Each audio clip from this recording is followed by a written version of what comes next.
Greetings, it's Maxo Diddly here, and today I am here with another C++ tutorial to help you get an A in your coursework or exam. And today I am here with how to do a length check in C++ part 4.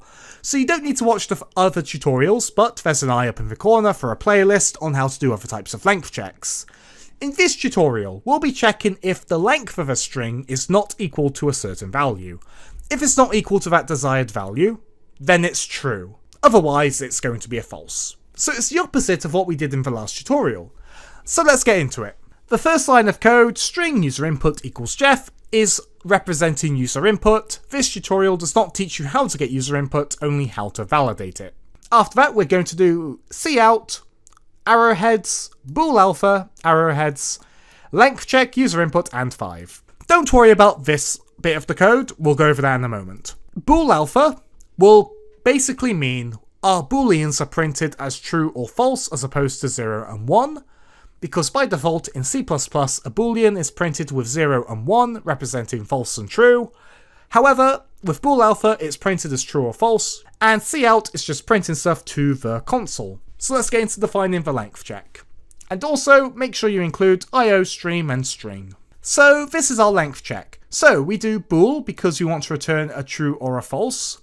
A length check because it's the name of our length check. Std string input because that's our user input we want to validate and it's a string. And then int size is the size we don't want our input to be considered valid.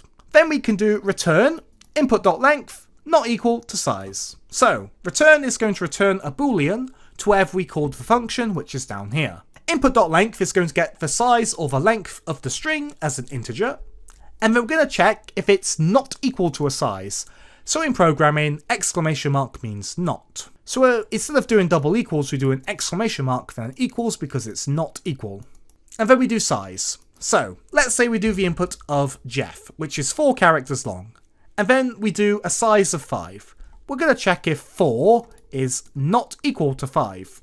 Since 4 is not equal to 5, we return a true because it's valid. However, if we did Jeffy, so it's 5 characters long, we would be checking if 5 is not equal to 5. Since 5 is equal to 5, this returns a false because the not equals comparison didn't work because 5 is equal to 5. And that's it for this tutorial. So hit Ctrl S to save and then hit play. And it returns a true. It returns a true because 4 is not equal to 5 because Jeff is 4 characters long. But if we did Jeffy, it says false because Jeffy is 5 characters long and we don't want our input to be 5 characters long.